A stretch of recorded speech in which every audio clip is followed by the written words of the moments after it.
Okay, I will skip the next few slides because they are not that crucial, and I will move on to this particular slide. Okay, right. This particular slide is talking about how we can actually determine the direction of force created on a set of conductors as well when placed between the magnetic field created by this permanent magnet, this set of permanent magnet. Okay. Right, now take note, there's a set of magnets here, a permanent magnet, one which is a north pole, the other one is a south pole. You should realize by now that the magnetic field lines created between this set of north and south pole is from the left towards the right, okay, as indicated by the pink color arrows here.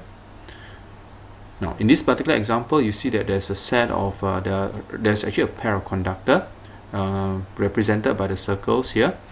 And if you recall, a circle with a cross would mean that the conductor is carrying a current that is flowing into the screen right now, okay, into the screen. While the conductor on the right hand side, it shows a circle with a dot.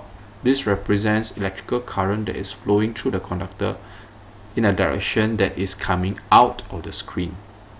Okay, so how do we determine that the force acting on this particular conductor on the right hand side is actually to the top of the screen, and while this is to the left of the screen? We will have to therefore to use the Fleming's left hand rule. We have to use it on one conductor at a time. Okay, now let's have a look at the one on the right hand side. Okay, so ready your left hand, open it up as a Fleming's left hand rule. First thing, align your pointer finger from the north to the south, meaning that towards the right. Your pointer finger should be pointed towards the right. Next, look at the direction of electrical current in the conductor. It is coming out the screen. So position your pointer finger such that it seems to be pointing outwards from your screen right now. Okay. Once you have done that, you should notice that your thumb is actually pointing to the top of the screen. So that suggests that the direction of force acting on this conductor is towards the top. So if this conductor is free to move, this conductor will actually move in the upward direction. Okay. Let us now try to apply Fleming's left hand rule on the conductor on the left. Okay. Again, the magnetic field lines is from north to south, therefore your pointer finger need not change its direction.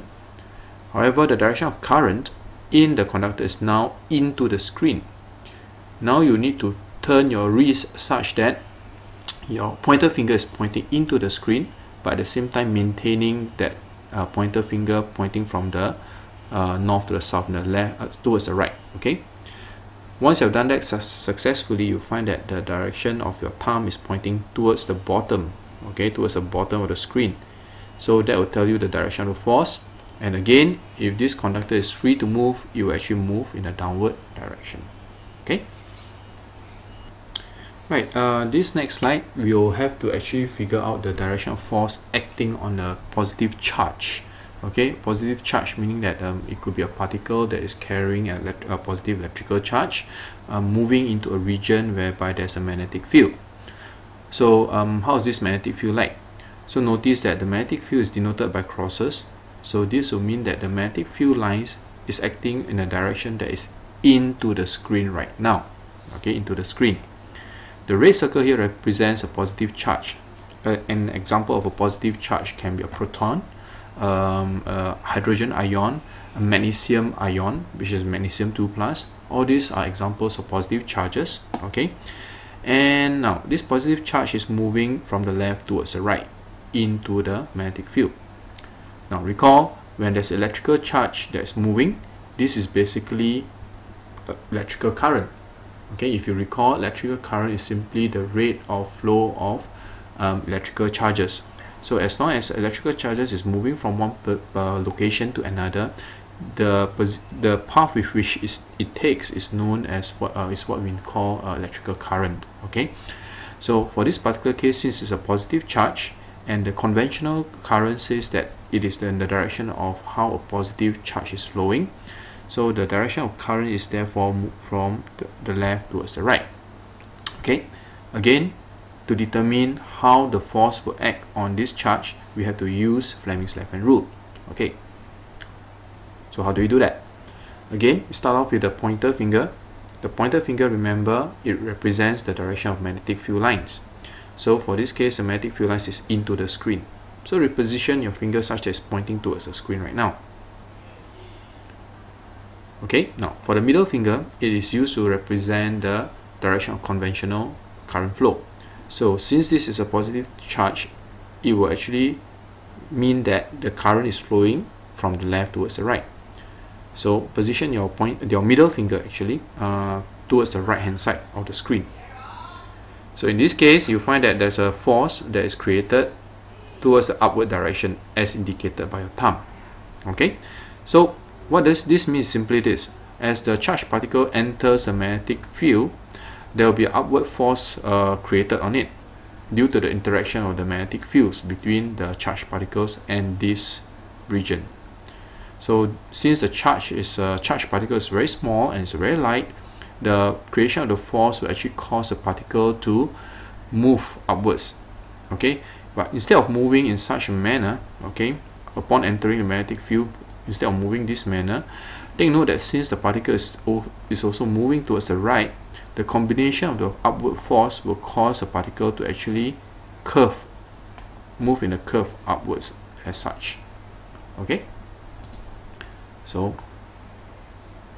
yeah, that's how the particle will move. Okay, so but if you are asked to indicate the direction of force acting on the particle, all you will need to do is to draw an upward arrow like this. Okay, now next slide. Okay, on this next slide, instead of a positively charged particle, we now have a negative charged particle.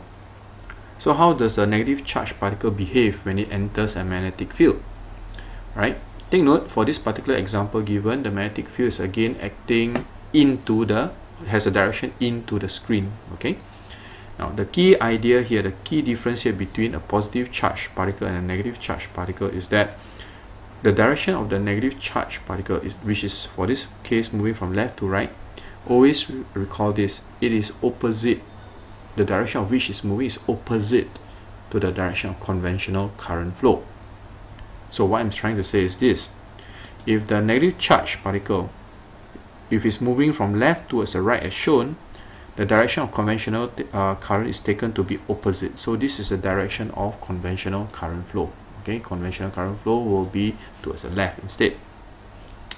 So the next question is therefore, what will be the direction of force acting on this charged particle once it enters the magnetic field? We again determine that by using Fleming's left hand rule. Okay, now again, pointer finger will be pointing towards the screen because it tells you the direction of magnetic field lines, and instead of the middle finger pointing towards the right, take note that the middle finger should now be pointing towards the left. So twist your wrist such that your middle finger is pointing towards the left while maintaining your pointer finger pointing towards the screen. If you do that successfully and correctly, you'll find that your thumb is pointing towards the bottom of the screen, and hence that suggests to you that when the negative charge particle, when it moves into this magnetic region, a force that is acting downwards will be acting on the particle itself. So if that's the case, since the particle is still moving towards the right and then there's a downward force, it will cause the particle to move in such a way, in a curve downwards. Okay, so let's have a look at the animation. So that's how a negative charge particle will move in a magnetic field as opposed to that of a positive charge particle. Right, so some examples of negative charge particle, I guess I should have said this earlier on, mentioned this earlier on, would be for example, oxygen ion, O2 minus. It could also be chlorine ion, chlorine minus, okay, or simply an electron. Okay, so these are examples of negative charge in a magnetic field. Okay, so to end off this particular video, there are some examples given in your worksheets which is meant for you to apply Fleming's left hand rule for different cases.